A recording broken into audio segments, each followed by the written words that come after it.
Esta es la historia de la victoria de Pedro Rodríguez en Le Mans en 1968 con el equipo John Wire Automotive Engineering en un Ford GT40 que casualmente ganaría al siguiente año también las 24 horas de Le Mans.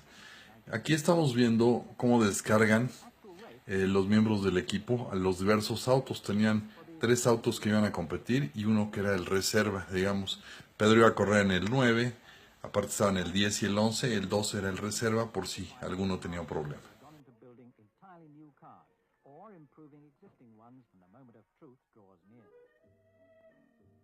Este es el transporte del equipo afuera del Hotel de France, donde se quedaba el equipo en una población cercana a Le Mans, en Le Chars-sur-le-Loire. Ahí tenemos a Lucien Bianchi, quien sería el coequipero de Pedro Rodríguez durante las 24 horas y ganaría con él. Él estaba en su 13ª participación. Aquí tenemos a Pedro. Vean la diferencia entre Pedro, cómo estaba vestido y cómo estaba Lucien. Aquí es Jackie Oliver, quien luego sería coequipero de Pedro en BRM y en Porsche.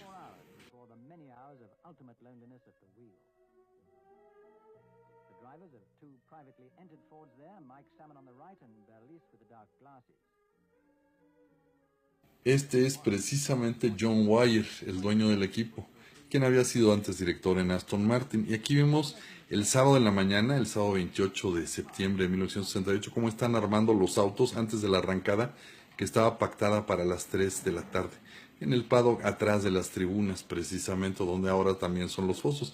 Y este es hermano Koji, quien sería el principal mecánico de él, y luego sería Niki Lauda con Ferrari. Este es Alan Hearn. Y aquí vemos que 10 minutos antes de la arrancada empezó a llover y el equipo decidió montar llantas de lluvia en los tres autos, el 9, el 10 y el 11, y aquí vemos cómo lo están haciendo.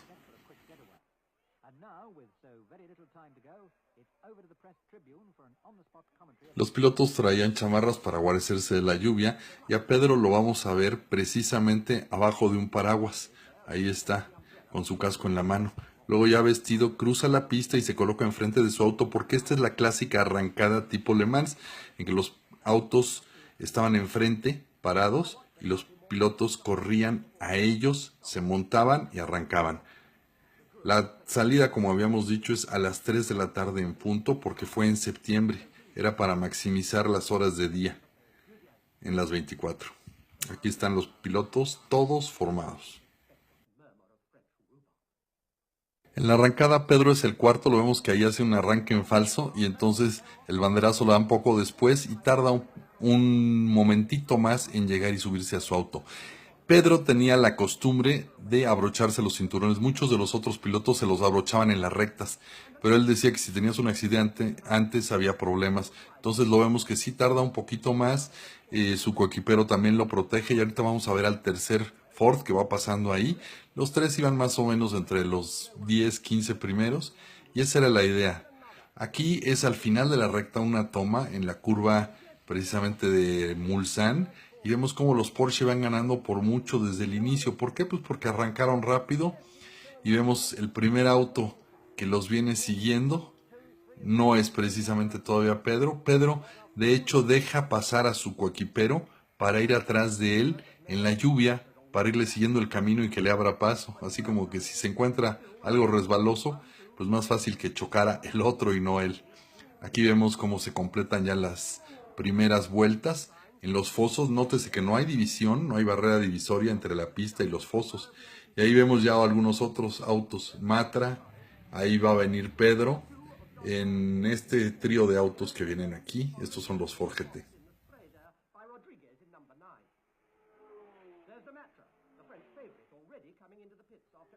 Aquí estamos en Mulsanne de nuevo, que por cierto en la salida de la curva tenía trampas de arena. El 10 es el auto de Hobbs y Hellwood, el 9 el de Pedro y Lucien Bianchi. Esta es una toma de la chicana Ford, que es la entrada de la recta, y aquí es la salida de la recta, es lo que era la primera curva, la curva Dunlop. Esta es otra vez la chicana Ford.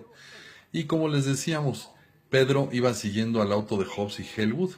Y aquí vemos como después de unas cuantas vueltas ya vienen alcanzando a los Porsche. Este es uno de los Porsche 908 de cola larga. Y ya venían ahí atrás. El auto de Pedro, aparte de que tiene el 9, se reconoce que tiene los bigotes hacia los lados en color naranja. Y atrás de ellos viene el 11, que es el de Oliver y Muir. Eran las tres, digamos, esperanzas de Ford para ganar esta batalla, que también era una batalla por el campeonato, porque Porsche tenía 5 victorias y Ford tenía 4. Si ganaban los de Ford, podrían ser campeones. Esta es la toma de atrás desde Mulsanne rumbo a Arnage. Aquí vemos otra vez el auto de Hobbs y Halewood, que iba adelante del de Pedro, no por mucho. Y Muir de repente se la pone y se queda exactamente en la arena, en la curva de Mulsanne en la salida, al salir demasiado pasado.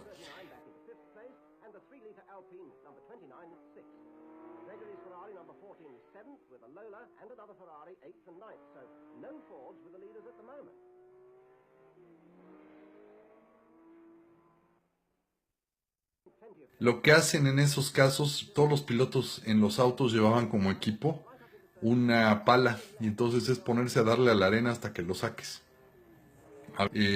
Alguien te prestaba una pala, pero nadie te podía ayudar a palear.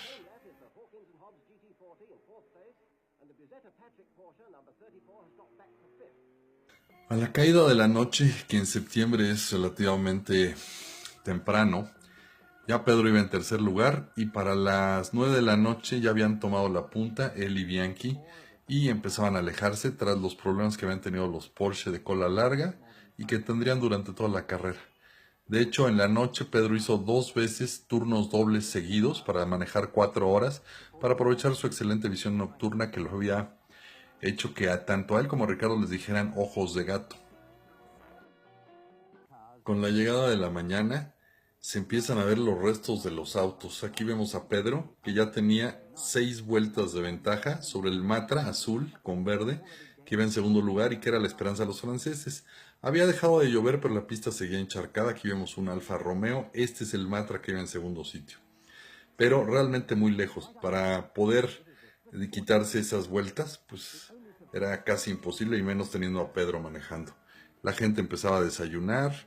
Los autos se van a ver restos. Aquí vemos la bajada desde el puente de Dunlop, que ahora ya se ha modificado. Este es el auto otra vez de Pedro. Un Alfa Romeo. El Matra que iba en segundo sitio.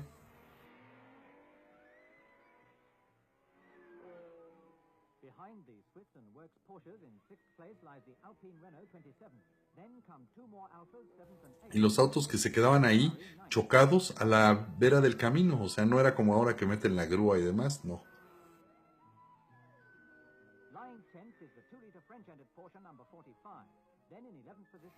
Aquí vemos uno de los Alpine que estaban batallando y lo conducía Mauro Bianchi, el hermano de Lucien, el copiloto de Pedro, que viene aquí precisamente pasando frente a autos que se han quedado en el camino. Y los autos, pues simple y sencillamente son de todos tipos, no eran los Ford GT que eran de motores de 5 litros, sino que habían autos muy chiquitos de motores de 1 litro. Esta es la recta sin los rieles que tiene ahora, las barreras de contención. Y los accidentes siempre están a la vuelta del día. El que choca es precisamente Mauro Bianchi. Y aquí vemos cómo los bomberos atienden toda esta emergencia y el Matra terminó por tronar y no quedó en segundo sitio.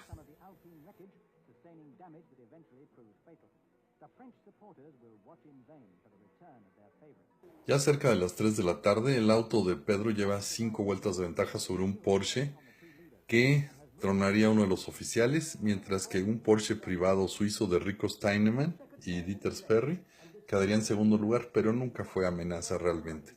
La carrera estaba ganada desde la noche cuando Pedro hizo los turnos dobles. Aquí vemos que Le Mans en ese entonces no tenía rieles, eran las carreteras rurales de Francia. Siguen siendo en parte, pero ahora ya tienen pues tecnología moderna para prevenir problemas. Y vean, un despiste y va uno directo contra los árboles. No hay riel, no hay nada. De hecho, muchos grandes pilotos murieron así.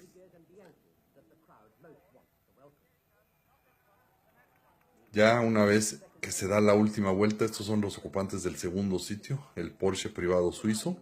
Ahí viene ese auto verde, es un Ferrari 250 LM, pero pintado de verde porque su dueño era el inglés David Piper. Entonces estaba pintado del British Racing Green, o sea, el verde de carreras británico. Y estos son los ganadores. Pedro está montado en el techo porque le tocó a él abrir la carrera, entonces Lucien Bianchi es el que cierra. Esa es la tradición, aunque Pedro corrió más horas, estuvo más horas al volante ahí, saludando gente, lleva una botella de champaña en la mano izquierda y han recorrido 331 vueltas al circuito de 13.6 kilómetros. No es récord ni nada, las condiciones fueron difíciles, pero es la primera victoria de un mexicano en Le Mans y la única hasta el momento, victoria absoluta. Tras 11 apariciones, esta era su 11ª aparición, la 13ª para Lucien Bianchi, y realmente un par de pilotos expertos que ganaron, pero como Pedro siempre dijo, con Ricardo, mi hermano, yo lo hubiera hecho mucho antes.